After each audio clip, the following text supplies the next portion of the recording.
이 우주 생명의 부가 나는 천지를 창조하신 신께 나 자신을 온전히 맡기는 수밖에 없다. 그분은 먼지에서 너희 모두를 창조하셨다. 코란 40장. 모든 철학 사조들 가운데 진화에 관한 생각이야말로 가장 오랜 역사를 갖고 있다. 그런데 이러한 진화의 논의가 스콜라 철학에 손발이 묶인 채 천년의 세월을 치르게 지하에서 완전히 죽어 지내야 했다. 그러던 중 다윈이 나타나 고대의 그리스 사상 체계에 새로운 생명의 피를 수혈하였으니 비로소 묶였던 손발의 족쇄가 풀려서 오늘에 부활할 수 있었다. 환생한 먼 조상들의 생각이 그동안 인류의 사상계를 지배해오던 그 어떤 법칙들보다 삼라만상의 우주적 질서를 더 잘 표현할 뿐 아니라 그 질서의 의미를 우리에게 더욱더 그럴듯하게 설명해준다. 70여 세대를 이어온 우리 후손들의 고지식함과 줄기찬 맹신 그리고 미신을 오늘의 탓해본들 무슨 소용이 있겠는가. 토머스 학슬리 1887년.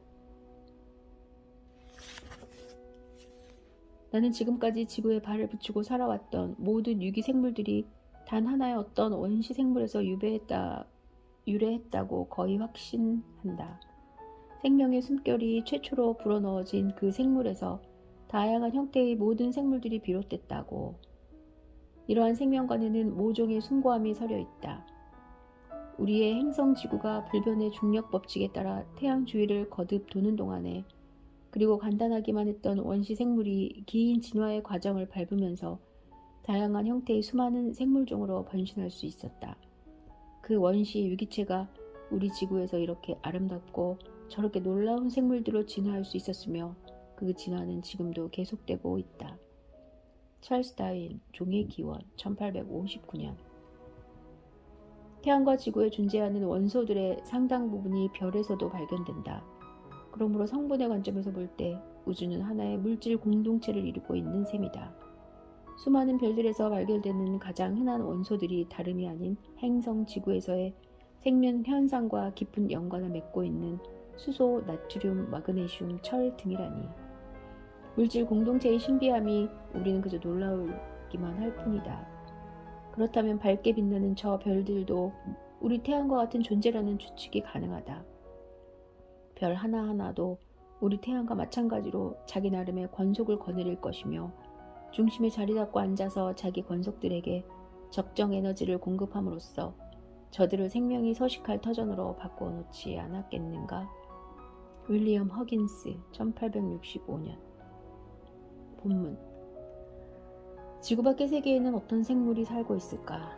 외계에 생명이 살고 있다면 그들은 어떤 모습일 것이며 또 무엇으로 만들어졌을까?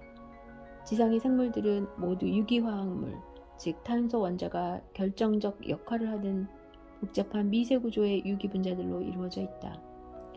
생물이 생기기 이전에도 지구에도 한때 메마르고 황량했던 시기가 있었다. 그렇지만 지구는 지금 생물들로 온통 넘쳐나고 있다. 어떻게 이러한 변화가 가능했을까? 생물이 없었던 시기의 어느 날 탄소를 기본으로 하는 유기 분자들이 만들어졌을 것이다. 그렇다면 최초의 생명은 그 분자들에서 어떻게 비롯될 수 있었을까? 이 최초의 유기 생명이 어떤 과정을 거쳐서 우리와 같이 정교하고 복잡한 구조의 생물로 진화할 수 있었단 말인가? 그리고 그 원초의 생명이 진화하여 어느 때부터인지 인식 가능을 갖추게 됨으로써 이제는 스스로의 기원을 탐구할 수 있게 됐다니. 도대체 어떻게 이런 변화가 가능했단 말인가? 다른 별들 주위를 돌고 있는 수많은 외계 행성들에도 생명이 살고 있을까? 만일 살고 있다면 외계 생명도 지구에서처럼 탄소를 기본으로 하는 유기물일까? 외계 생명은 지구 생명과 얼마나 비슷하게 생겼을까? 아니면 그곳 환경에 적응하느라 우리와는 판이하게 다를까? 또 다른 무엇이 있을까? 우리가 지구 생명의 본질을 알려고 노력하고 외계 생물의 존재를 확인하려고 애쓰는 것은 실은 하나의 질문을 해결하기 위한 두 개의 방편이다. 그 질문은 바로 우리는 과연 누구란 말인가 이다. 별들 사이의 광대한 암흑 속에는 기체, 티끌 그리고 유기분자로 이루어진 성간구름, 즉 성간운이 떠돌아다닌다. 성간운을 전파 망원경으로 관측하면 그 안에서 수십 가지의 유기분자를 쉽게 발견할 수 있다. 성과 눈에 유기분자가 풍부하다는 사실은 생물의 기본 물질이 우주 어디에서나 존재할 것이라는 예측을 가능케 한다. 생명의 기원과 진화는 시간만 충분히 주어진다면 우주의 하나의 우주적 필연인 것이다. 은하에 있을 수십억 개의 행성들 중에는 생명이 발붙일 수 없는 곳도 있을 것이다. 생명이 발생했다가 모두 죽어버린 곳도 있겠고, 혹은 매우 간단한 형태에서 더 이상 진화하지 못한 곳도 있을 것이다. 그리고 외계 행성들 중에는 지구인보다 더 발달된 고도의 지성을 소유한 존재들이 지구 문명보다 훨씬 앞선 과학기술과 문화의 꽃을 피워낸 곳도 분명히 있을 것이다. 지구가 생명의 발생과 서식에 있어 완벽한 조건을 갖추게 된 것이 얼마나 놀라운 우연이며 지구인들에게 얼마나 큰 행운이냐고 감탄하는 소리를 우리는 주위에서 종종 듣게 된다.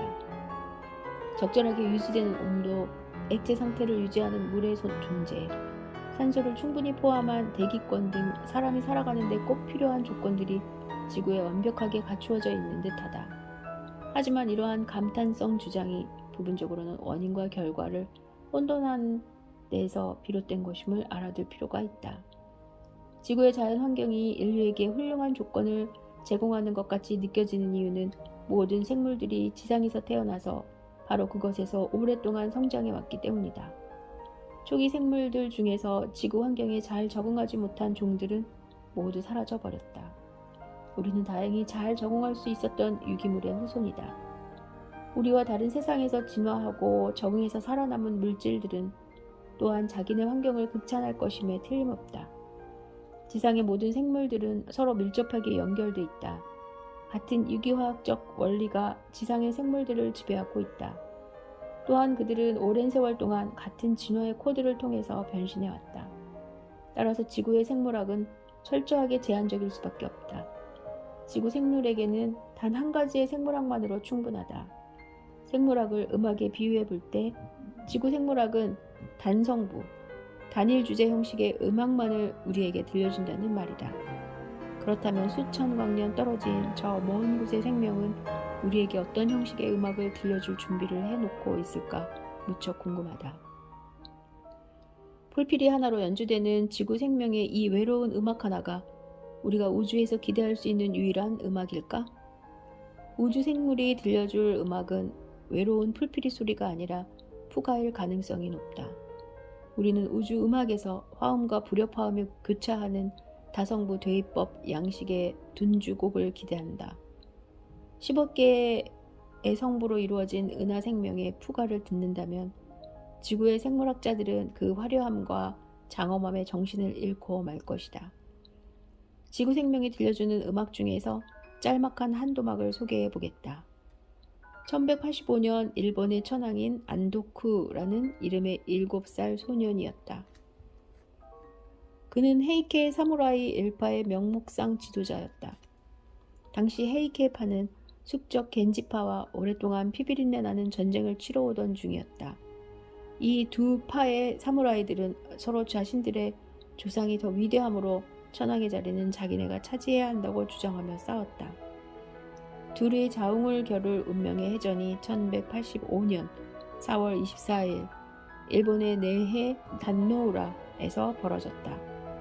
이때 안토쿠 천황도 전함에 타고 있었다. 헤이케파는 수적으로 열세했고 전략면에서도 겐지파에 비해 처지는 편이었다. 이 해전에서 헤이케파 병사들이 수없이 전사했다. 전투에서 간신히 살아남은 병사들도 나중에 바다에 몸을 던져 집단 자살했다. 천황의 할머니 니이는 천황과 자신이 적에게 포로로 잡혀갈 수 없다고 결심했다. 그 다음의 상황은 헤이케 이야기에 이렇게 적혀 있다. 그의 황제는 7살이었는데 나이에 비해 무척 조숙했다. 그는 매우 예쁘게 생겨서 얼굴에서부터 밝은 광채가 바라는 듯했다. 검은 머리카락을 등 뒤로 길게 늘어뜨린 어린 천황은 겁에 질려 한껏 불안한 표정으로 할머니 니에게 물었다. 저를 어디로 데리고 가시나요? 그녀는 눈물을 흘리며 어린 천황을 향해 몸을 돌리고 그를 달랬다. 그러면서 비둘기 색깔 관복에 그의 긴 머리카락을 묶어줬다. 눈물로 범벅이 된 어린 천황은 작고 예쁘장한 두 손을 한데 모았다. 먼저 동쪽에 있는 이세 신궁의 작별을 고하고 서쪽으로 돌아서서 나무 아비타불을 반복해서 읊었다. 네 이는 우리의 황도는 바다 저 깊은 곳에 있습니다. 라고 말한 뒤 두 팔로 어린 천왕을 꼭 껴안은 채 출렁이는 파도 밑으로 가라앉았다. 헤이케의 함대는 전멸당했다. 살아남은 사람이라곤 여자 42명 뿐이었다. 이들은 원래 궁중의 시녀였는데 그 후 전쟁터 근처에 살던 어부들에게 몸을 팔면서 살아야 했다. 그러는 동안 헤이케파는 역사에서 완전히 사라졌다. 그러나 시녀와 어촌 사람들 사이에서 태어난 후손들은 단노우라 해전을 기념하는 축제를 열기 시작했다. 이 축제는 오늘날에도 매년 4월 26일에 거행된다. 축제일이 되면 자신을 헤이케 사무라이 후손이라고 생각하는 어민들은 대마로 만든 옷을 입고 검은 머리 덮개를 쓰고 물에 빠져 죽은 천황의 영정이 모셔져 있는 아카미 신궁으로 행진한다. 그곳에서 그들은 단노우라 해전 이후에 일어났던 일들을 재현하는 연극을 관람하기도 한다. 몇 세기가 지난 후에도 사람들은 사무라이 유령들이 바닷물을 퍼내느라 수고하는 모습이 보인다고 했다. 그들은 지금도 바다에서 피와 패배와 굴욕을 씻어내려고 그런다는 것이다. 어부들 사이에 구전되는 전설에 따르면 헤이케이 사무라이들은 개가 되고 꽃게가 되어 지금도 일본 내해 단노우라 바닥을 헤매고 있다고 한다. 그런데 이곳에서 발견되는 개의 등딱지에는 기이한 무늬가 잡혀 있는데 그 무늬는 섬뜩하리만큼 사무라이의 얼굴을 빼어 닮았다. 어부들은 이런 개가 잡히면 단노우라 해전의 비극을 기리는 뜻에서 먹지 않고 다시 바다로 놓아준다고 했다. 이 전설은 우리에게 재밌는 문제를 하나 제공한다. 어떻게 무사의 얼굴이 개의 등딱지에 새겨질 수 있을까? 답은 아마도 인간이 개의 등딱지에 그 얼굴을 새겨놓았다 일 것이다. 개의 등딱지 형태는 유전된다. 그러나 인간처럼 개들에게도 여러 유전 계통이 있게 마련이다. 우연하게 이 개의 먼 조상 가운데 아주 희미하지만 인간의 얼굴과 유사한 형태의 등딱지를 가진 것이 나타났다고 가정해보자. 어부들은 단노우라 해전 이전에도 그렇게 생긴 개를 먹는다는 생각을 그리 달갑게 여기지 않았을 것이다. 그들은 이 개들을 다시 바다로 돌려보냄으로써 자신도 모르는 사이에 진화의 바퀴를 특정 방향으로 돌렸던 것이다. 평범한 모양의 등딱지를 가진 개는 사람들에게 속속 잡아먹혀서 후손을 남기기 어려웠다. 그러나 등딱지가 조금이라도 사람의 얼굴을 닮은 개는 사람들이 다시 바다로 던져 넣은 덕분에 많은 후손을 남길 수 있었다. 개 등딱지의 모양이 그들의 운명을 갈라놓은 셈이다. 세월이 흘러갈수록 사무라이의 얼굴과 비슷한 등딱지를 가진 개들의 생존 확률이 점점 더 높아졌다. 마침내 보통 사람이나 보통 일본 사람의 얼굴이 아니라 무섭게 찌푸린 사무라이 용모가 개의 등딱지에 새겨지게 된 것이다. 이것은 결코 개들이 원해서 이루어진 결과가 아니며 개의 의도와는 전혀 무관한 일이다. 도태 혹은 선택은 밖으로부터 오는 것이다. 사무라이와 더 많이 닮을수록 생존의 확률은 그만큼 더 높아졌다. 마침내 단노우라에는 엄청나게 많은 사무라이 개들이 살게 됐다. 이 과정을 우리는 인위 도태 혹은 인위 선택이라고 부른다.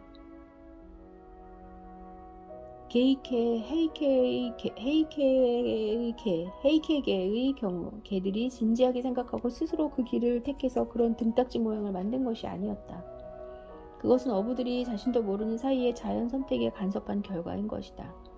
인간은 수천 년 동안 어떤 종의 식물과 동물은 잘 키우고 또 어떤 것들은 죽여야 할지 신중하게 선별해왔다.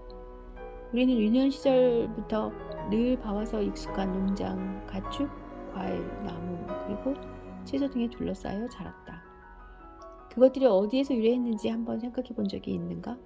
채소는 먼 옛날에는 야생에서 자유롭게 살다가 농장에 조금은 편안한 삶을 저절로 적용한 것이 아닐까? 그렇지 않다. 진실은 우리 예상과 아주 다르다. 그들이 가진 특성의 거의 대부분은 인간이 만든 것이다. 1만 년 전 지구상에는 젖소나 사냥개나 씨알이 굵은 옥수수 따위는 없었다. 이 동식물들의 조상은 현재의 모습과 판이하게 달랐을 것이다. 그동안 인간이 그들의 번식과 특성을 지속적으로 조작해왔기 때문이다. 인간은 자신이 바람직하다고 여기는 특정 형질의 품종들만을 선택적으로 번식시켰다. 예를 들어 목양견이 필요하면 똑똑하고 충성스러운 양떼를 잘 지킬 줄 아는 개를 골라 양치기에 필요한 유전적 형질을 모두 조장하는 쪽으로 키웠다. 떼를 지어 사냥하는 개는 양무리에 대한 도움이 필요했을 것이다. 엄청나게 커진 젖소에 젖은 우유와 치즈에 대한 인간의 욕심의 반영이다. 현재 우리가 즐기는 알이 굵은 옥수수의 조상도 터무니없이 왜소했을 것이다. 현대 옥수수에 왜소했던 조상들은 수만 세대를 걸치는 동안에 사람의 입맛에 맞도록 그리고 사람에게 필요한 영양분을 많이 갖추도록 인간에 의해서 번식이 조절되어 왔다. 그 결과 우리는 인간의 도움 없이는 번식할 수 없는 처지로까지 옥수수의 유전 형질이 변형되어 버렸다.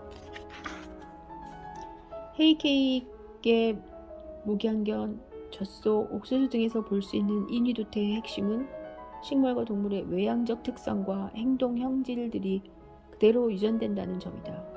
이유가 무엇이든 간에 인간은 특정 변종의 번식을 주장하고 다른 원종의 번식을 억제해왔다.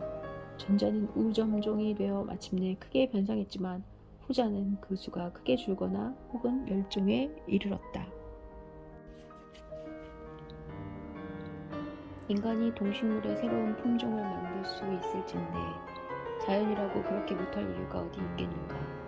자연적으로 유전 형질이 변하는 과정을 우리는 자연 도태 혹은 자연 손택이라고 한다. 생물이 오랜 시간 동안 근본적으로 변해왔음을 우리는 화석을 통해 분명하게 알 수 있다.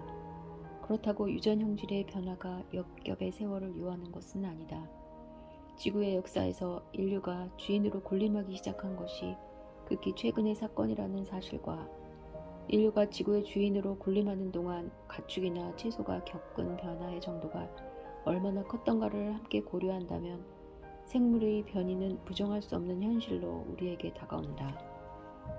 화석에 남겨진 생명 진화의 기록에서 우리는 한때 번성했던 종들이 지금은 흔적도 없이 사라진 경우를 허다하게 보게 된다. 지구 역사에서 현존하는 종보다 훨씬 더 많은 수의 종들이 과거에 이미 멸종되어 버렸다. 그들은 진화라는 실험에 실패한 결과물이었다. 야생동물을 가축으로 길들이는 과정에서도 인간이 유도한 유전 형질의 변화는 아주 빠른 속도로 진행됐다. 토끼는 중세 초기에 길들여졌다. 가로. 토끼는 프랑스의 수사들이 처음 길들였다. 새로 태어난 어린 토끼는 생선으로 취급되었으므로 교회력에서 육식을 금하는 날에도 고기를 먹을 수 있겠구나 하고 생각한 수도사들이 토끼를 길들이기 시작했다고 한다. 커피의 지배는 15세기에, 사탕무의 재배는 19세기에 시작됐고 밍크는 아직도 가축화의 초기 단계에 있다. 양의 격음만 보더라도 가축화 이전에는 양 한 마리가 고작 1kg의 거친 털도 채 못 만들었지만 1만 년이 안 되는 짧은 기간 동안에 고품질의 고운 털을 10 내지 20kg씩 생산해낼 수 있도록 유전 형질이 크게 변화되었다. 또 젖소 한 마리가 한 수유기 동안에 생산하는 우유의 양이 처음에는 수백 세제곱 센티미터에 불과했지만 요즘에는 수백만 세제곱 센티미터로 그 양이 엄청나게 증가했다. 인위도태 또는 인위선택이 이렇게 짧은 기간에 그렇게 두드러진 변화를 초래할 수 있었다면 수십억 년이 넘는 긴 세월 동안 자연에서 진행된 자연도태 또는 자연선택이 가져온 변화가 어느 정도의 규모일지는 쉽게 짐작할 수 있을 것이다. 생물세계의 다양성과 아름다움은 전부 이렇게 해서 생긴 것이다. 진화는 이론이 아니라 현실이다. 자연도태가 진화의 기작이라는 사실은 찰스 다윈과 엘프리드 러셀 월리스가 우리에게 가져다준 위대한 발견이다. 100년도 더 전에 그들은 대자연이 생존에 더 적합한 종들을 선택한다는 사실을 알아냈다. 다산성이야말로 자연 생물계의 특성이다. 자연은 살아남을 수 있는 개체수보다 훨씬 더 많은 후손을 낳게 만든다. 그 많은 후손들 중에서 우연히 자연에 더 적합한 형질을 가진 개체들만 살아남게 되므로 결국 그러한 형질을 갖고 태어난 종이 선택적으로 번성하게 된다. 유전 형질의 급격한 변화를 가져오는 돌연변이는 순종을 낳는다. 그러므로 돌연변이가 진화의 동인이 된다. 수많은 돌연변이들 중에서 생존율을 증대시킬 수 있는 소수만이 선택되므로 오랜 기간에 걸쳐 생물은 하나의 형태에서 다른 형태로 서서히 변화하게 된다. 그 결과 우리는 새로운 종의 탄생을 보게 되는 것이다. 이것이 바로 종의 기원이요 진화의 실현이다. 다윈은 종의 기원에서 이렇게 설명하고 있다. 사람이 변종을 바로 만들지는 못한다. 사람은 유기 생물들에게 삶의 새로운 조건들을 접하게 할 뿐이다.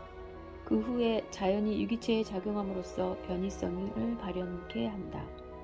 그러나 인간은 자연을 통해 주어지는 변이성들을 선택할 줄 알고 변이성을 자신이 원하는 형식으로 축적하여 원하는 방향으로 몰아갈 줄 안다.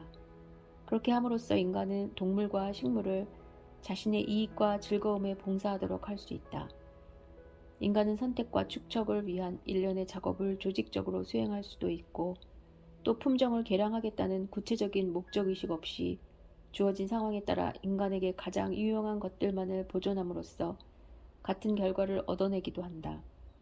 인간이 야생동물을 길들이거나 야생식물을 재배하는 작업에서 그토록 효과적으로 작동했던 원리들이 어찌 자연에서 그대로 작동하지 않는다고 할 수 있겠는가? 자연에서는 생존 가능한 수보다 훨씬 더 많은 수의 개체들이 태어난다.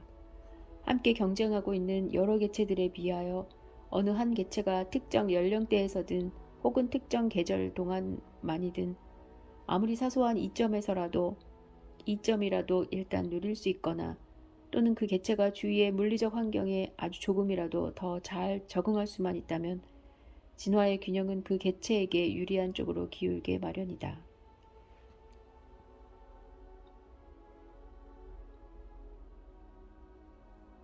진화론의 종의 기원에서 19세기의 진화론을 가장 강력하게 옹호했으며 가장 효과적으로 전파한 토머스 헉슬리가 다음과 같이 한탄한 적이 있다. 다윈과 월리스의 저작물들은 어두운 밤에 길을 잃은 사람들에게 한 줄기의 섬광이었다. 그 섬광으로 드러난 길은 그 길이 집으로 향하고 있든 말든 무조건 따라가게 하는 그런 성격의 것이었다. 내가 종의 기원의 핵심 사상을 완전히 이해했을 때 나는 참담했다. 바보같이 왜 나는 이런 생각을 하지 못했나. 콜럼버스와 동시대에 살던 사람들도 같은 소리를 중얼거렸을 것이다. 변이성, 생존을 위한 투쟁, 그리고 환경 조건의 적응력과 같은 개념들은 우리 사이에 이미 충분히 알려져 있지 않았었나. 그럼에도 불구하고 다윈과 월리스가 그 밤의 어둠을 헤쳐 없앨 때까지 종의 기원으로 이르는 길이 변이성, 생존 경쟁, 환경 적응 등의 개념 안에 있다는 사실을 우리 중 그 누구도 깨닫지 못했던 것이다. 많은 사람들은 진화론과 자연 선택 이론을 들었을 때 심히 붕괴했다. 아직도 붕괴하고 있는 사람들이 많다. 우리 조상들은 지구 생물들의 우아함에 감탄했다. 즉 생물이 자기 기능 수행에 얼마나 적합한 구조를 하고 있는지 이해한 다음 이것을 위대한 설계자 The Great Designer에 대한 증거로 삼았던 것이다. 아주 단순한 단세포 생물마저 가장 정교하다는 회중시계보다 훨씬 더 복잡하다. 그뿐만 아니라 회중시계는 자기 조립을 불가능하다.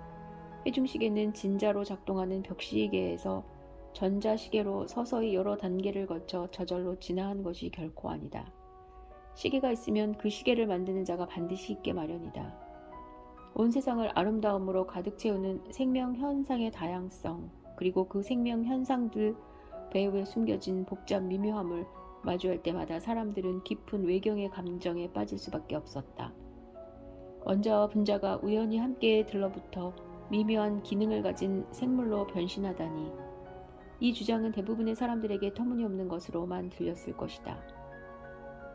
생물마다 고유의 설계대로 만들어졌다는 생각, 하나의 종이 다른 종으로 결코 변하지 않는다는 인식이 제한된 역사 기록만 접할 수 있었던 우리 조상들에게는 그들이 알고 있던 생명 현상과 완전히 일치하는 견해였던 것이다.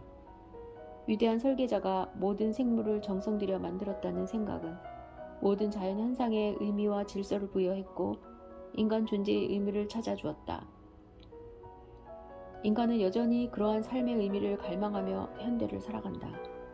우리가 자연스럽게 받아들이고 있으며 마음에 들어하는 설계자가 존재한다는 생각은 생물 세계에 대한 전적으로 인간적인 해석인 것이다. 그러나 다윈과 웰리스는 설계자가 존재한다는 생각만큼 우리 마음에 들고 또 그만큼 인간적이지만 설계자의 존재보다 훨씬 더 설득력 있게 생명 현상을 설명할 수 있는 또 다른 해석을 제시했다.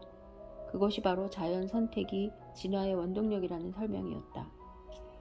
자연 선택은 영겁의 세월 속에서 생명의 소리를 더 아름다운 음악 작품으로 조탁해왔다. 화석 기록이 위대한 설계자의 존재를 증명한다 라는 주장이 있다. 설계자가 마음에 들지 않는 종을 버리고 새로 설계해서 또 다른 종을 만들었다고 생각한다면 화석 기록과 설계자의 존재 사이에 생긴 모순을 화해시킬 수 있다는 것이다. 그렇지만 이러한 견해는 우리를 혼란스럽게 한다. 식물과 동물이 모두 그 나름대로 완벽하고 정교하게 만들어졌다면 이렇게 대단한 능력의 설계자가 처음부터 완전하게 의도된 다양성을 발현할 수 없어서야 어디 말이나 되겠는가? 오히려 화석 기록들은 위대한 설계자가 저지른 시행착오의 과거와 그의 미래 예측 능력에 숨어있던 한계를 적나라하게 보여주는 것이다. 이러한 한계는 위대한 설계자가 결코 어울리는 속성이 아니다. 가로, 냉정하고 변덕스러운 기질의 설계자라면 괜찮겠지만 말이다. 가로. 1950년대 초 내가 대학생이었을 때 운이 좋게도 나는 위대한 유전학자이자 방사선이 돌연변이를 유발시킨다는 사실을 발견한 허먼 조지프 멀러의 실험실에서 일할 수 있었다. 헤이케게가 인위도태 혹은 인위선택의 예임을 가르쳐준 것도 멀러였다. 유전학의 실용적 측면을 배우기 위해서 나는 2개의 날개와 큰 눈을 가진 작고 유순한 생물인 초파리를 가지고 실험을 하면서 많은 시간을 보내야 했다. 가로. 초파리의 학명에는 검은색 몸체에 이슬을 좋아한다는 생물이라는 뜻이 있다. 가로. 우리는 초파리를 1파인트 유리병에 보관했다. 본래 유전자들의 재배열을 통해서 그리고 자연적 혹은 유도된 돌연변이를 통해서 어떤 형태의 새로운 종이 출현하는지 관찰하기 위해서 2개의 혈통을 교배시키는 실험을 하고 있었다. 암컷들로 하여금 병 안에 놓인 닭밀에 알을 낳게 한 다음 그 병에 마개를 덮어 밀폐해 두었다. 그리고 수정된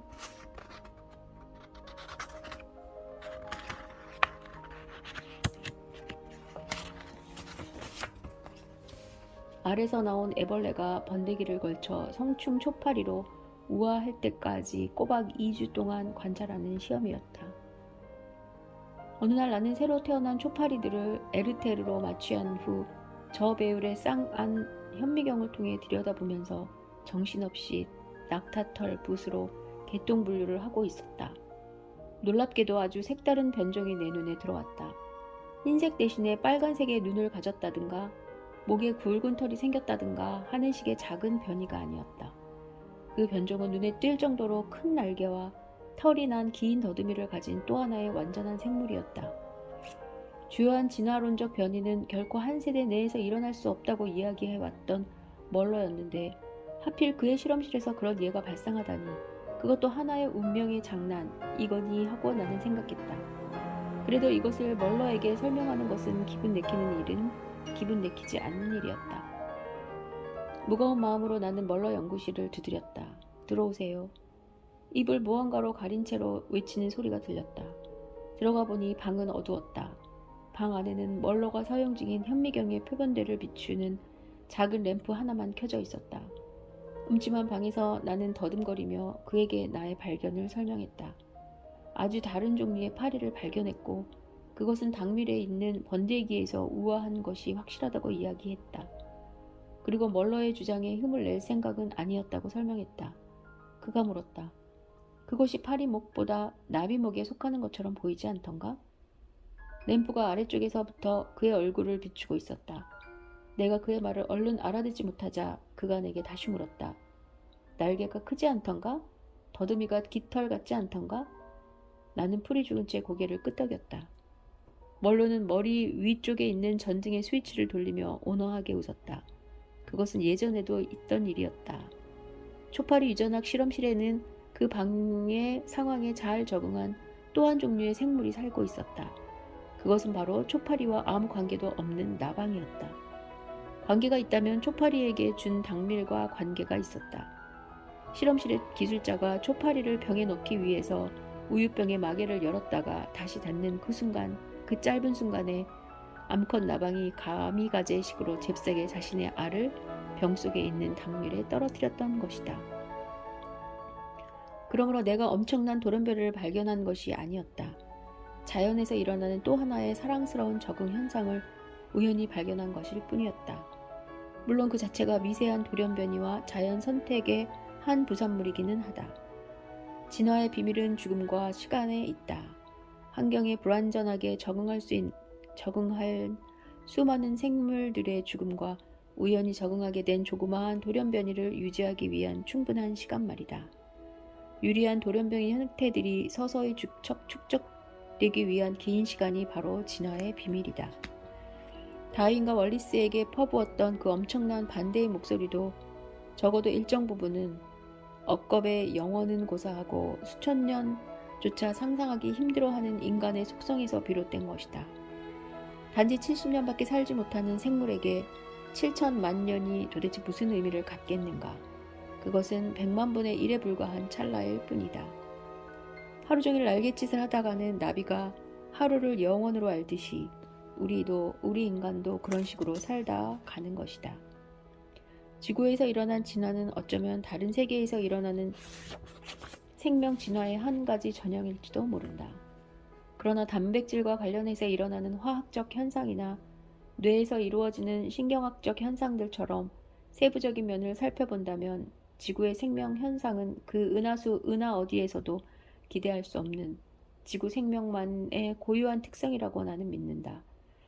지구는 대략 46억 년 전에 성간 기체와 티끌이 응축된 구름 속에서 만들어졌다. 화석 기록을 통하여 우리는 최초의 생명이 대략 40억 년 전 원시 지구의 바다나 연못에서 태어났다고 알고 있다. 최초의 생물은 오늘날의 단세포 생물만도 못한 것이었다. 단세포 생물은 고도로 정교한 형태를 구비한 어엿한 생물이다. 생명의 첫 걸음은 이보다 훨씬 보잘것없는 수준에서 시작했다. 원시 지구대기의 주 성분은 수소 원자를 여러 개 가진 간단한 구조의 분자들이었다.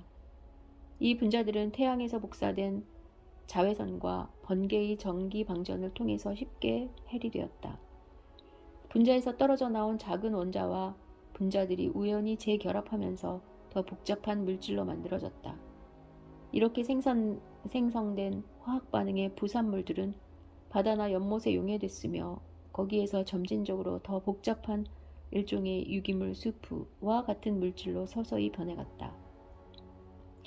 마침내 수프에 들어있던 다른 종류의 분자들을 바탕으로 하여 스스로를 비슷하게 복제할 수 있는 새로운 분자가 아주 우연하게 만들어졌다. 이렇게 해서 앞으로 모든 지상 생명 현상의 주인공 구실을 하게 될 디옥시리보핵산 분자, 다시 말해 DNA의 원형이 탄생하게 된 것이다. DNA는 나선형으로 꼬인 긴 사다리와 비슷한 구조를 하고 있다. 사다리의 가로대는 각각 서로 다른 네 종류의 분자들로 이루어져 있다. 그것들이 바로 유전자 코드를 기술하는 네 가지 부호이다. 사다리의 가로대를 뉴클레오티드라고 부르며 그 가로대들이 모여 주어진 생물을 만드는 데 필요한 설계도, 즉 유전 설계도를 이룬다. 지구상 모든 형태의 생물들은 각각 그 형태에 맞는 설계도를 갖고 있다. 그러나 설계도들은 모두 앞에서 이야기한 4개의 문자만으로 구성되어 있다. 다시 말해 같은 언어로 쓰여 있다. 유기체의 종류마다 유전 형질이 다른 이유는 유전 설계도가 비록 같은 언어로 쓰여 있지만 그 내용이 각각 다르기 때문이다. 돌연변이는 뉴클레오티드의 변화에서 초래되고 변화된 형질은 다음 세대에 그대로 전해진다. 즉 돌연변이는 순종을 생산한다.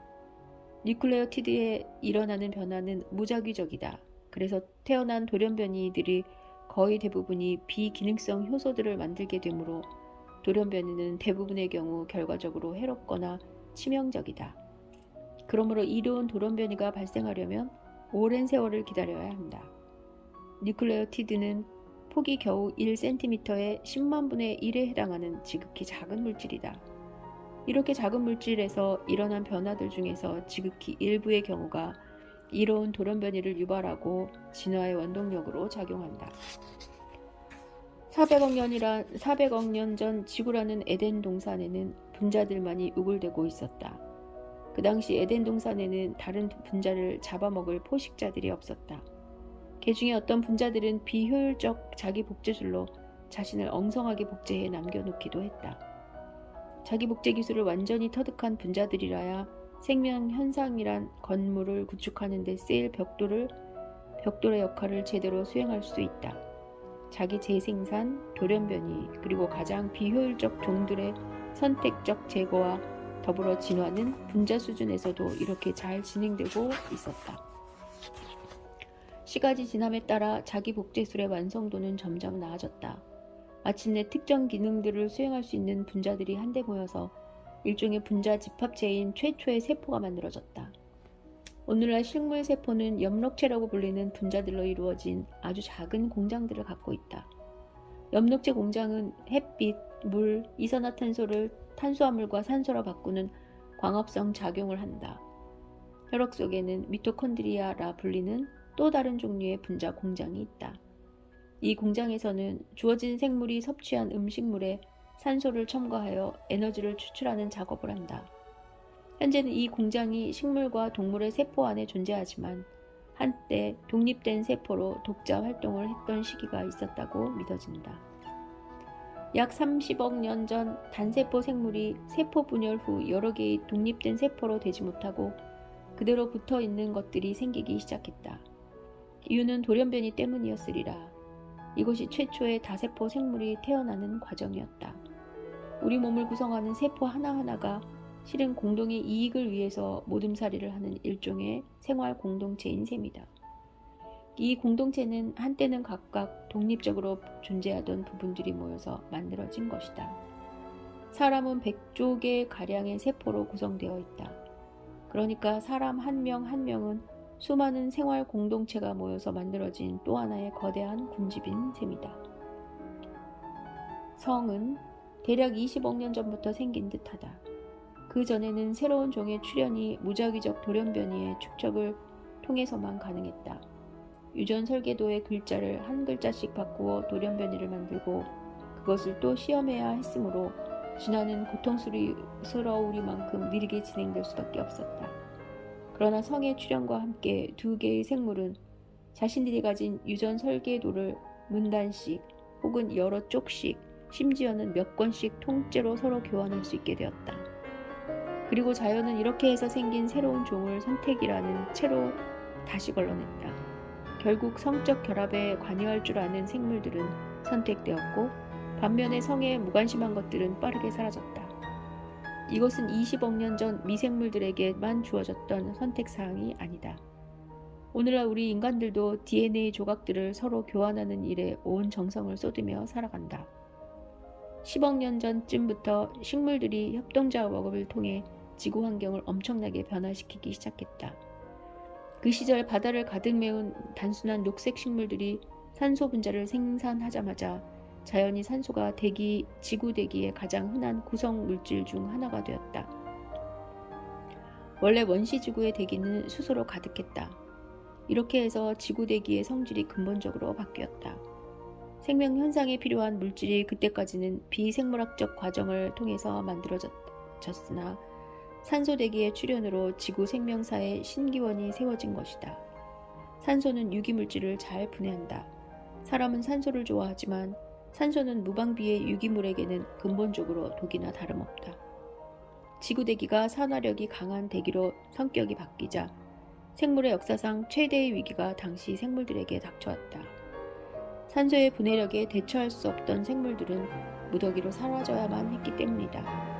보툴리누스균이나 파상풍균과 같은 몇몇의 원시적 형태의 생물들만이 오늘날까지 간신히 살아남아 산소가 없는 환경을 골라서 그곳에서 번식하며 산다.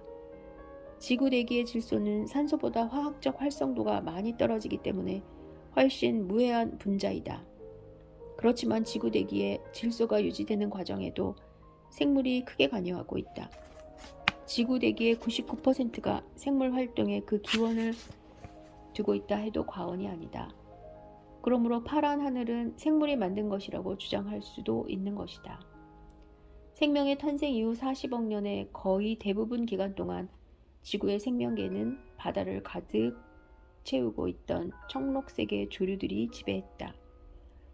대략 6억 년 전부터 조류의 독과점 체계에 금이 가기 시작했고 이때부터 새로운 형태의 생물들이 폭발적으로 지구에 나타났다. 이것이 바로 캄브리아기 대폭발이라고 불리는 사건이다. 지구가 만들어지자마자 생명이 탄생했다고 해도 크게 잘못된 표현은 아니다. 그러므로 생명의 출현은 지구와 같은 행성의 환경에서 쉽게 일어날 수 있는 화학 반응의 필연적 결과일 것이다. 그러나 생물은 30억 년이나 되는 긴 세월을 녹조류 수준에 그대로 머물러 있어야만 했다. 지구 생명이 특화된 기관들을 갖추고 체구가 큰 유기체로 진화하기가 생명의 출현 그 자체보다 훨씬 더 어려웠던 모양이다.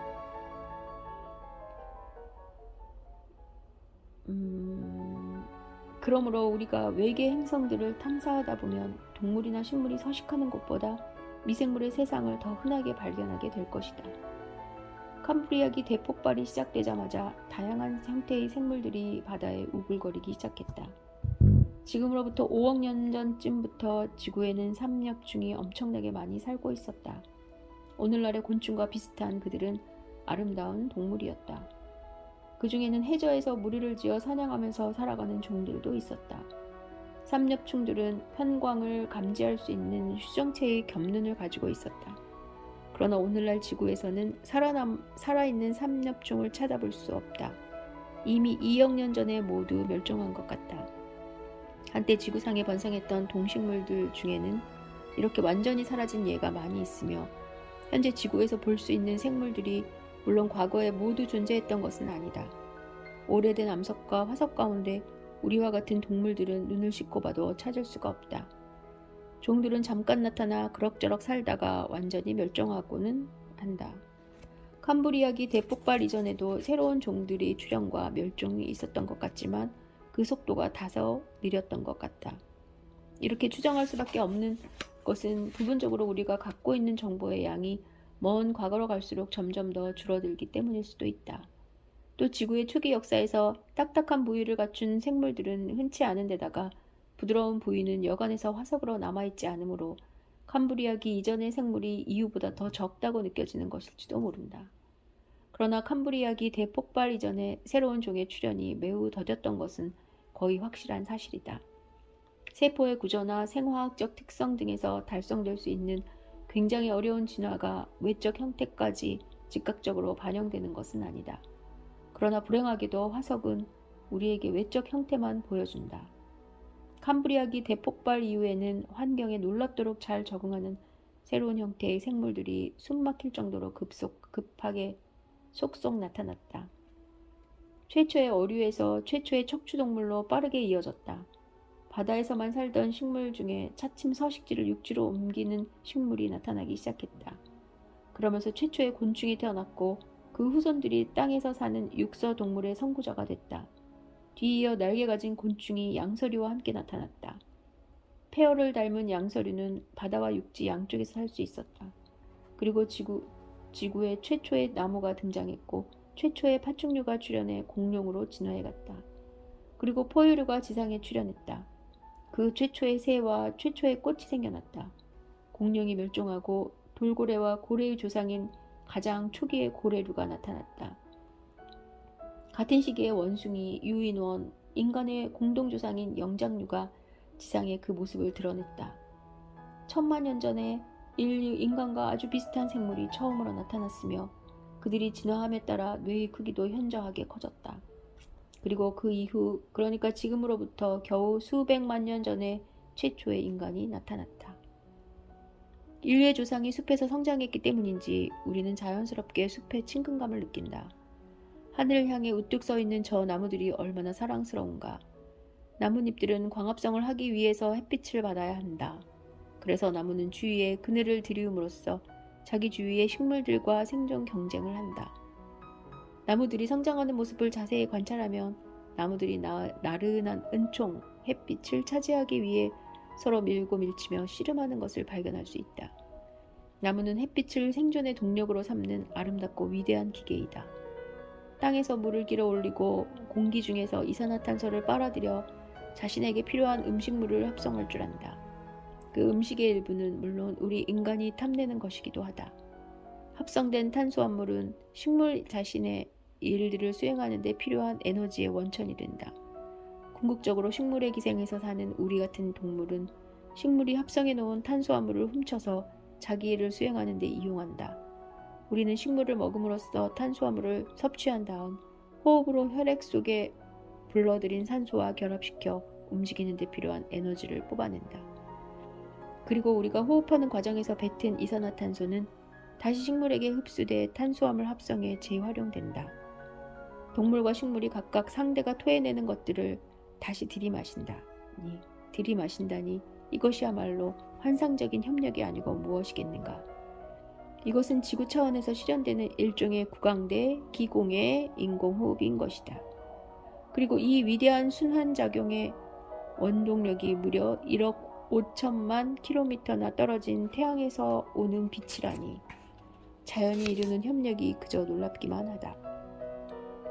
알려진 유기분자의 수는 100억 개가 넘지만 그 중에서 생명 현상의 필수 요원으로 활동하는 것은 약 50종뿐이다. 동일한 조합의 분자들이 여러 가지 기능을 발휘하는데 반복해서 사용된다. 분자들의 조합이 하나의 모듈로 쓰이는 것이다. 그러므로 지구 생명은 주어진 기능을 수행하는 데 최대의 경제성을 유지하는 아주 영리한 존재이다. 지구에서 볼 수 있는 모든 생명 현상의 뿌리에는 세포의 화학 반응을 조절하는 단백질 분자와 유전 설계도를 간직한 핵산이 있다. 더욱 놀라운 사실은 본질적으로 같은 단백질 분자와 핵산 분자가 모든 동물과 식물에 공통적으로 관여한다는 점이다. 그러므로 생명 기능이라는 관점에서 볼 때 참나무와 나는 동일한 재료로 만들어졌다고 해도 무리가 없다. 좀 더 먼 과거로 거슬러 올라간다면 동물인 나와 식물인 참나무의 조상은 같다. 살아있는 세포는 은하와 별의 세계만큼 복잡하고 정교한 체계를 이룬다.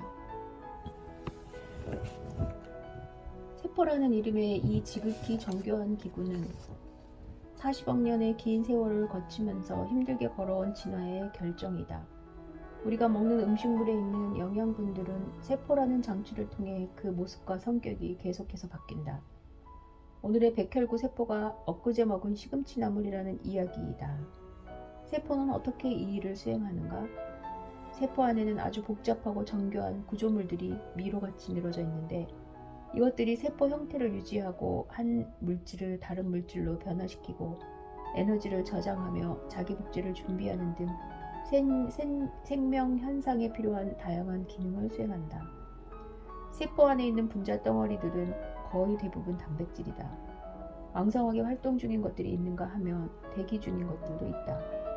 가장 중요한 단백질은 세포 안에서 화학 반응을 조절하는 효소이다.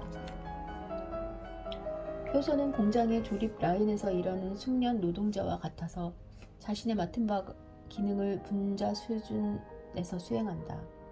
예를 들어보자. 핵산의 재료 중 하나인 뉴클레오티드 구아노신 포스페이트를 만드는 과정의 4번째 단계를 특정 단백질이 담당한다면 또 다른 단백질 분자는 세포가 필요로 하는 에너지를 생성하기 위해 당을 분해하는 과정의 11번째 단계를 책임진다는 식이다. 효소가 공장에 주어진 기능 전체를 이끌어가는 주체는 아니다. 그 주체는 핵산이다.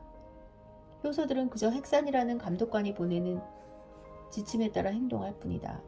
심지어 자기 자신을 만들어내는 작업도 감독관의 지시에 따라야 가능하다. 핵산은 세포의 핵에 자리한다. 핵은 세포 왕국에서 함부로 출입할 수 없는 구중궁궐과 같은 곳이다. 이제 세포의 핵 속을 들여다보자.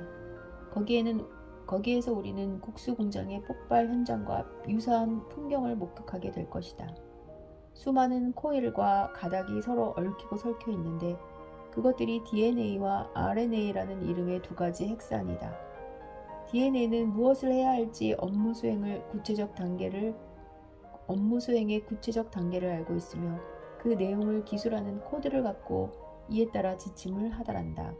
RNA는 DNA가 하달하는 지침들을 받아서 세포에 여기저기로 전달하는 임무를 수행한다. 이들은 40억 년에 걸친 진화의 정수로서 세포가 또는 나무가 혹은 인간이 생명 현상을 유지하는 데 필요한 활동의 모든 정보를 자기 안에 담고 있다. 인간의 언어로 기술한다면 인간 DNA의 총 정보는 두꺼운 책 100권에 해당한다. 한술 더 떠 DNA는 자신을 복제하는 데 필요한 정보도 모두 갖고 있다. 복제는 아주 완벽하게 이루어진다.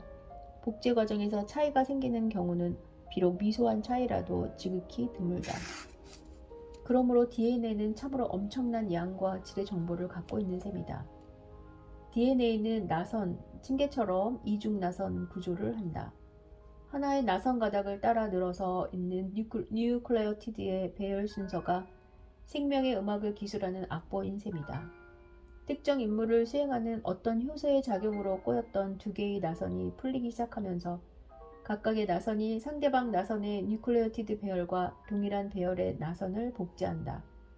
DNA 중합체 효소, DNA 폴리머라이스라고 불리는 특수 기능의 효소가 DNA 중합체 효소라고 불리는 특수 기능의 효소가 이중 나선의 해체가 진행되는 동안 복제가 거의 완벽하게 되도록 돕고 확인한다. 복제에 실수가 생겨서 잘못 끼워진 뉴클레오티드는 잘라내고 제대로 된 것으로 대체하는 효소들도 활동한다. 효소가 비록 분자만한 기계라고 하지만 그들은 참으로 엄청난 일을 수행한다. DNA는 완벽한 자기 복제를 통해 유전 형질을 보존하고 전달하는 일을 한다. 이와 더불어 핵의 DNA는 전달자, 메신저 RNA라고 불리는 또 다른 핵산을 합성하여 세포의 신진대사 활동을 관장한다. 전달자 RNA는 핵 밖으로 이동한 후 정확한 시간과 장소에서 특정 효소의 생성을 조절한다. 결과적으로 효소가 하나 생성되고 이 효소는 세포 내 화학 반응의 특정 단계를 관리한다. 인간의 DNA는 10억 개의 뉴클레오티드로 연결된 두 개의 나선이 이루는 매우 긴 사다리처럼 생겼다. 다시 말해 DNA 분자는 가로대를 10억 개나 가진 긴 사다리이다.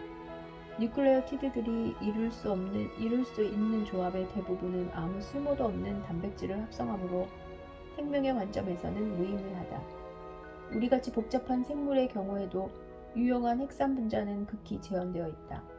그렇지만 유용한 핵산을 조합하는 방법의 수는 우주에 존재하는 전자와 양성자의 수를 전부 합한 것보다 훨씬 더 많다. 그 결과로 나타날 가능한 인간 개체의 총수는 지금까지 살아있던 사람들의 수를 훨씬 능가한다. 핵산의 가능한 조합들 중에서 지금까지 지상에 살았던 그 어떤 인간을 통해서도 구현되지 않은 조합들이 아직 무수히 많이 남아있다니. 우리는 여기에서 인간이라는 종이 가진 잠재력이 어마어마하다는 결론을 내릴 수 있다. 그렇다면 앞으로는 지금까지 지상에 살았던 그 어떤 인간보다 뛰어난 인간을 설계할 수 있을지도 모른다. 물론 뛰어나다는 것은 어떤 기준을 택하느냐에 따라 달라지겠지만 말이다. 다행스럽게도 뉴클레오티드의 순서를 어떻게 바꾸어야 새로운 인류를 만들 수 있을지 아직은 잘 모른다. 그렇지만 머지않은 미래에 바람직한 특성을 인간에게 부여하기 위해서 뉴클레오티드를 우리 마음대로 조합할 수도 있을 것이다. 이것이야말로 우리로 하여금 정신이 번쩍 들게 하면서 동시에 불안에 떨게 하는 우리 미래의 단면이다. 진화는 돌연변이의 자연 선택을 통해서 이루어진다. DNA 중합체 효소가 복제 과정에서 실수로 범하면 돌연변이가 생긴다. 그러나 중합체 효소가 실수하는 경우는 매우 드물다. 태양에서부터 오는 방사능 입자나 자외선 광자도 돌연변이의 요인이 된다. 또 우주에서 지구로 들어오는 높은 에너지의 우주선 입자나 주위 환경의 화학 물질 때문에 돌연변이가 발생할 수도 있다. 이러한 요인들은 뉴클레오티드를 변화시키거나 핵산의 끈을 꼬거나 묶는다. 돌연변이율이 너무 높으면 40억 년 동안 공들여 쌓아온 진화유산의 탑이 송두리째 무너진다. 반대로 너무 낮으면 미래의 환경 변화에 적응할 새로운 종이 모자란다. 생물의 진화는 돌연변이와 자연 선택 사이의 정확한 균형을 필요로 한다. 이러한 균형이 이루어질 때 새로운 환경에 놀랄 만큼 잘 적응하는 생물들이 탄생한다. DNA 뉴클레오티드 하나가 바뀌면 그 DNA가 지정하는 단백질의 아미노산 하나의 변화가 초래된다. 유럽 사람들의 적혈구는 대체로 둥글다. 그런데 아프리카 사람들 중에는 적혈구가 초승달이나 낫처럼 생긴 사람들도 있다. 낫 모양의 적혈구는 산소를 둥근 것보다 덜 운반함으로 빈혈증을 유전시킨다. 그렇지만 말라리아에는 강한 저항력을 제공한다. 두말할 나위 없이 말라리아에 걸려 죽는 것보다 빈혈증과 함께 살아가는 게 낫다. 이렇게 두드러진 차이가 뉴클레오티드 하나에서 유발되는 것이다. 혈액 기능의 차이는 적혈구의 경우처럼 현미경 사진으로도 쉽게 식별할 수 있을 정도로 뚜렷한 변화인데 그렇게 큰 변화가 그 작은 뉴클레오티드에서 나왔다니 놀라울 뿐이다.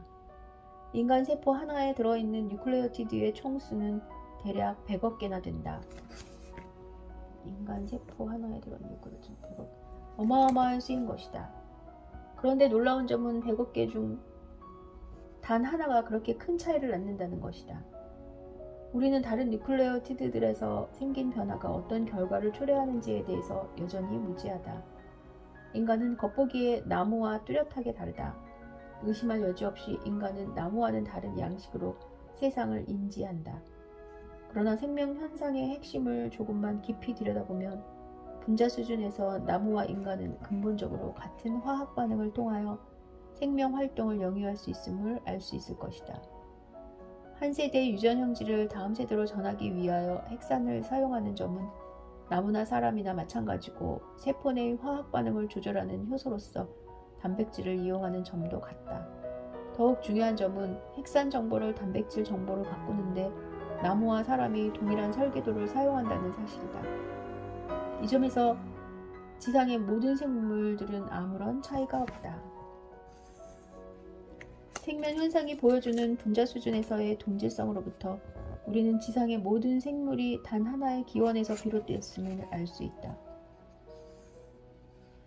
나무, 사람, 아기, 심지어 변형균과 집신벌레 같은 지구의 모든 생물이 과거로 올라가면 단 하나의 조상으로 수렴한다는 결론이다. 그렇다면 생명의 기원인 바로 그 물질은 지구 생성 초기에 과연 어떻게 만들어질 수 있었을까? 나는 코넬 대학교의 실험실에서 여러 가지 연구를 하고 있다. 구체적으로는 생명이 탄생하기 전의 유기 반응을 관찰하고 있다. 이것은 생명의 음악을 악보로 옮겨 적는 작업이다. 그중 한 가지 실험을 소개해 보겠다. 원시 지구의 대기를 재현하기 위하여 투명한 용기에 수소, 수증기, 암모니아, 메탄, 황화수소의 혼합 기체를 채운 다음 그 안에서 전기 방전을 일으켰다. 우리는 이와 비슷한 성분의 혼합 기체를 오늘날 목성의 대기에서도 볼 수 있다. 실은 이런 혼합물은 목성뿐 아니라 코스모스의 도처에 존재할 것이다. 전기 방전을 일으킨 것은 옛 지구와 현재 목성에서 공히 볼 수 있는 번개 현상을 재현하기 위함이다. 처음에는 용기 안에 들어있는 성분 기체를 육안으로 확인할 수 없었고 반응 용기도 그대로 투명했다. 그러나 전기 불꽃을 10분쯤 발생시키자 이상한 갈색의 물질이 용기의 벽을 타고 흘러내리기 시작했다. 이윽고 용기 내부가 점점 불퉁해지면서 타르 같은 갈색 물질이 용기의 벽을 덮었다. 형성 초기에 태양이 자외선을 많이 방출했으므로 전기방전을 일으키는 대신 자외선을 쪼여줄 수도 있었다. 그러나 결과는 대동소이했을 것이다. 그 타르 물질에는 대단히 복잡한 유기물 분자들이 가득했고 그 중에 단백질과 핵산을 구성하는 분자들이 다량 포함되어 있었다. 생물의 재료 물질은 이같이 쉽게 만들어질 수 있었던 것이다. 이런 실험을 가장 먼저 한 사람은 스탠리 밀러였다. 밀러는 1950년대 초에 이 실험을 수행했는데 당시 그는 화학자 해럴드 유리의 지도를 받은 대학원생이었다. 유리는 원시지구의 대기가 코스모스의 대부분이 그러하듯이 수소로 가득했다고 주장했다. 시간이 흐르는 동안 지구에서는 수소가 조금씩 우주로 새어나갔지만 거대한 목성에는 수소가 아직 그대로 잡혀있다. 유리는 지구 생명의 기원체가 수소가 지구에서 완전히 달아나기 이전에 발생했다고 강력히 주장했다. 유리가 이러한 기체의 전기 불꽃을 일으켜 보자고 제안하자 누군가가 그와 같은 실험에서 도대체 무엇을 기대할 수 있는지 그에게 물었다. 유리의 대답은 바일슈타인 단 한마디였다. 바일슈타인은 독일에서 출간된 28권의 화학 총서로서 그 책에는 화학자들이 알고 있는 유기 분자들이 모두 실려있다. 원시 지구에 있었을 가장 흔한 종류의 기체들을 모아놓고 거기에 화학 결합을 깰 수 있을 정도의 에너지를 공급하니까 생물의 기본 재료가 될 수 있는 물질이 만들어졌다.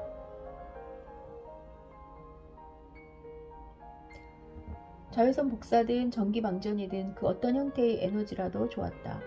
그러나 우리의 용기 안에는 생명 음악의 음표만 떠돌았지 거기에서 생명의 음악 그 자체는 들을 수 없었다.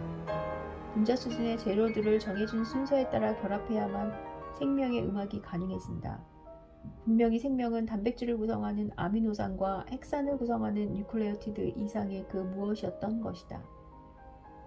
그러나 이러한 재료들을 길게 배열하여 긴 사슬 모양의 분자를 만들기만 해도 그것으로 우리의 실험은 엄청난 진전을 본 것이나 다름없다.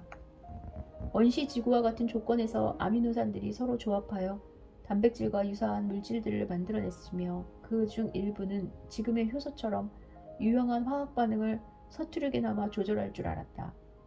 뉴클레오티드끼리 26개씩 결합하여 핵산 가닥들을 만들기도 했다. 실험관 내의 환경을 적절히 조절하면 짤막한 핵산들이 자기 자신을 복제하는 경우도 볼 수 있었다. 지금까지 그 누구도 원시 지구의 기체와 물을 시험관에 함께 넣어 각종 반응을 겪게 한 다음 거기에서 무엇인가 꼬물거리는 것이 기어나오게 한 적은 한 번도 없다. 지금까지 알려진 생물 중에서 가장 작다는 바이로이드만 하더라도 1만 개 정도의 원자로 구성되어 있다.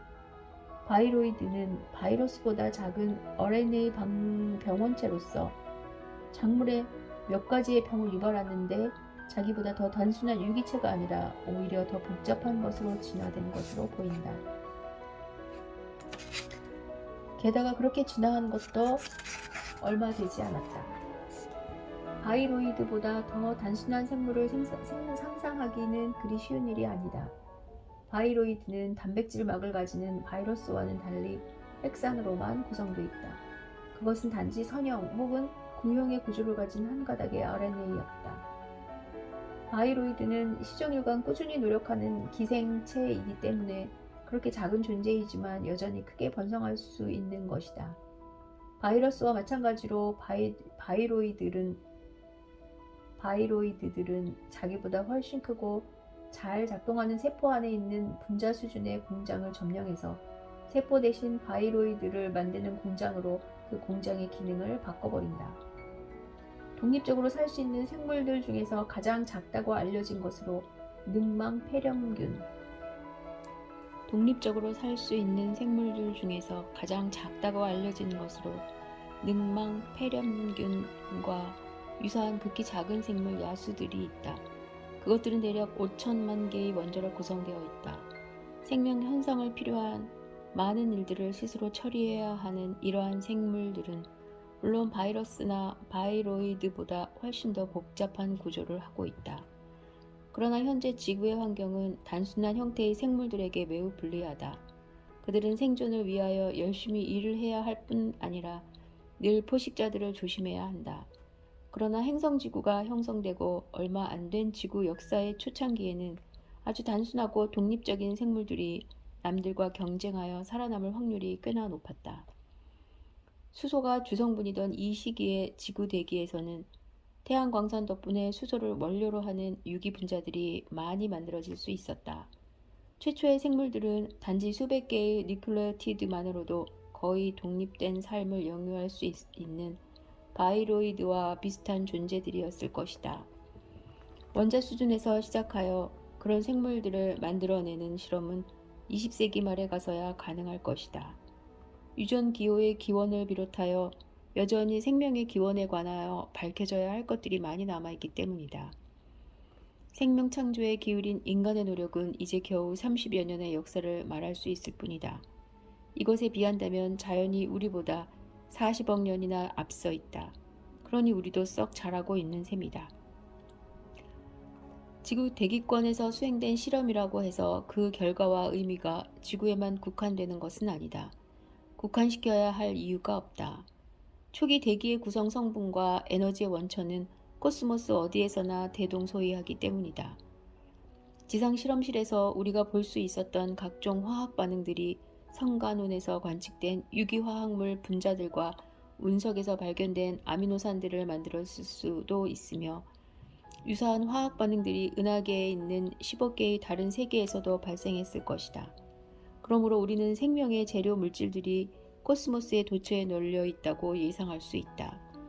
우리의 눈높이를 분자 수준의 화학 반응에 맞춘다면 외계의 생명 현상도 지구의 그것과 크게 다르지 않을 수도 있다. 그렇다고 해서 외계 지구 생물의 모습마저 서로 비슷하다고 기대하지는 말자. 지구라는 비교적 제한된 환경이 갖고 있는 동질성과 생명의 현상을 지배하는 분자 생물학의 유일성에도 불구하고 지구에 사는 생물들은 엄청난 다양성을 자랑한다. 지구라는 행성 하나에서의 상황이 이러할진데 하물며 태양계를 벗어난 세계의 종과 형태에 따른 다양성은 우리의 상상을 초월할 것이다. 외계 가축과 채소는 우리에게 익숙한 지구의 그것들과는 근본에서부터 큰 차이를 드러낼 것이다. 주어진 환경 조건에 대한 최상의 해결책은 늘 하나밖에 없을 터이므로 모종의 수렴성은 기대해도 좋을 것이다. 예를 들어 과시광선 파장의 대역의 빛을 이용해 사물을 보는 존재들은 두 방향에서 시야를 확보해야 거리를 측정할 수 있기 때문에 그들의 눈도 두 개일 것이다. 그러나 진화의 긴 역사에서 볼 수 있었던 무작위성의 위력을 감안한다면 외계 생물들은 그 됨됨이로 우리에게 엄청난 충격을 줄 것임에 틀림이 없다. 외계 생물들이 구체적으로 어떤 모습일지 나는 잘 모른다. 생물의 모습에 관하여 내가 갖고 있는 정보는 지극히 제한적일 수밖에 없고 내가 갖고 있는 정보의 대부분이 지구 생물들에서 얻은 것이기 때문이다. 공상과학 소설을 쓰는 작가나 예술가 중에 외계 생물의 모습을 추측하여 제시하는 이들이 많다. 나는 그들이 제시하는 것을 대부분 부정적으로 본다. 내 생각에 그들은 우리가 이미 알고 있는 생물의 형태에 지나치게 집착하는 것 같다. 지구의 특정 생물이 고유의 모습을 갖게 된 데에는 저마다 그 나름의 사연이 있게 마련이다. 그리고 그 사연에는 재현되기 힘든 수많은 단계들이 숨어 있을 것이다. 나는 외계 생물이 지구의 파충류나 곤충이나 인간을 많이 닮았을 것이라고 생각하지는 않는다. 초록색의 피부, 뾰족한 귀, 더듬이 같은 그런 조그마한 외관상의 차이를 첨가한다 해도 나의 부정적 관점을 바꾸지는 못할 것이다. 그러나 독자가 내게 강요한다면 완전히 다른 그 무엇인가를 상상해 볼 수는 있다. 목성 대기의 주성분은 수소, 헬륨, 메탄, 수증기, 암모니아 등이다. 이러한 분자들은 목성을 비롯한 거대 기체 행성들에서 공통적으로 볼 수 있는 기체 성분이다. 지구형 행성에서는 고체 표면이 있기 때문에 대기권의 바닥이 뚜렷하게 정해진다. 그러나 거대 기체 행성의 대기권은 바닥이 없는 심연이다. 구름 덩어리들이 떠도는 수직으로 무한히 이어진 고밀도의 가스층인 것이다. 이러한 대기권에서는 우리가 실험실에서 본 것과 비슷한 각종 유기분자들이 천국에서부터 떨어졌다는 만나 같은 하늘에서 떨어져 내리고 있을 것이다. 하지만 거대 행성의 생물이 극복해야 할 그들 나름의 고충이 따로 있다. 대기는 격렬하게 난류 운동을 하고 대기권 아래쪽 깊숙한 곳은 매우 뜨겁기 때문에 거대 행성의 생물은 아래쪽으로 끌려 내려가 바짝 튀겨지는 일이 없도록 각별히 조심해야 한다. 그처럼 엄청나게 다른 환경의 행성에서도 생물이 존재할 수 있다는 점을 보여주기 위해서 나는 코넬 대학교의 동료인 셀피터와 같이 계산을 좀 해보았다. 물론 우리는 그런 곳의 생물이 어떤 모습일지는 정확하게 알 수 없었다. 그러나 우리는 그와 같은 세계에서도 생물이 살 수 있는지를 물리학과 화학의 범주 안에서 살펴보고 싶었던 것이다. 거대 행성이라는 조건에서 살아남을 수 있는 방법은 무엇일까? 그 중에 한 가지는 튀겨지기 전에 재빨리 번식하여 후손의 일부가 상승 기류를 타고 대기권의 서늘한 상층부로 이동해 가기를 바라는 것이다. 그렇게 하려면 생물들의 덩치가 아주 작아야 할 것이다. 이러한 생물들을 우리는 추라고 부른다. 싱커. 그러나 찌, 프레터 같은 생물도 생각해 볼 수 있다. 일종의 커다란 수소 풍선 같은 생물 말이다. 그들은 헬륨보다 무거운 기체는 자신의 몸 밖으로 내보내고 몸 안은 가장 가볍고 뜨거운 수소 기체로만 채운다. 그리고 섭취한 먹이에서 얻은 에너지를 이용하여 기구 내부를 따뜻하게 유지함으로써 부력을 얻는다.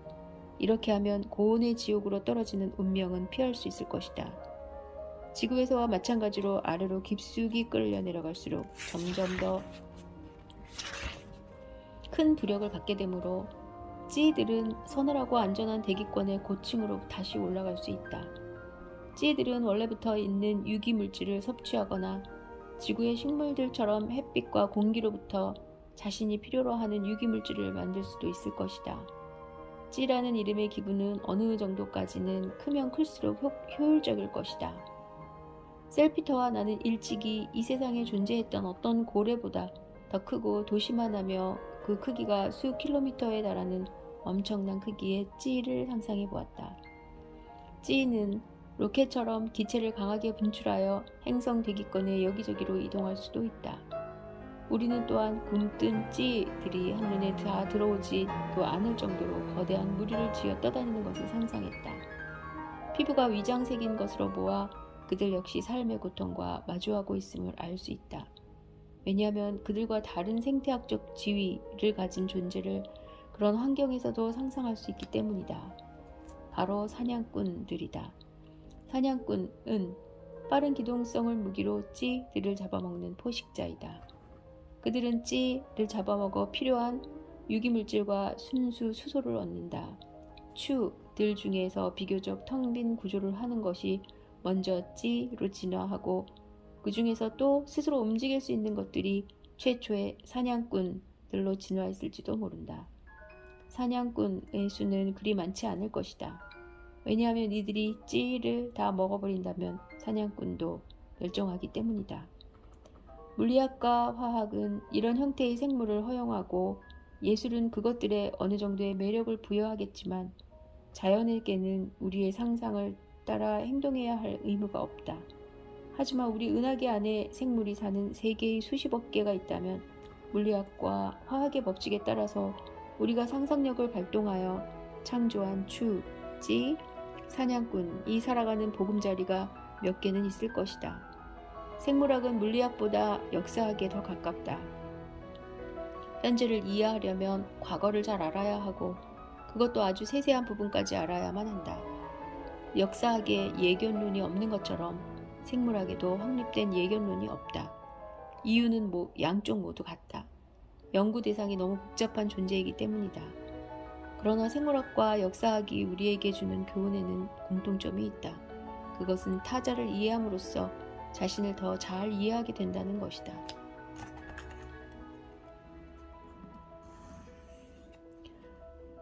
외계 생명에 관한 단 하나의 예만 연구할 수 있게 된다고 하더라도 그리고 그 하나가 아무리 미미한 수준의 것이라고 하더라도 우리의 생물학은 상상할 수 없을 정도로 확장될 것이다.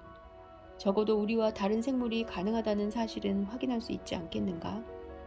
외계 생물에 대한 탐구가 중요하다고 누구나 말하지만 우리는 외계 생명을 찾는 일이 결코 쉽지 않다는 현실적 어려움도 잘 알고 있다.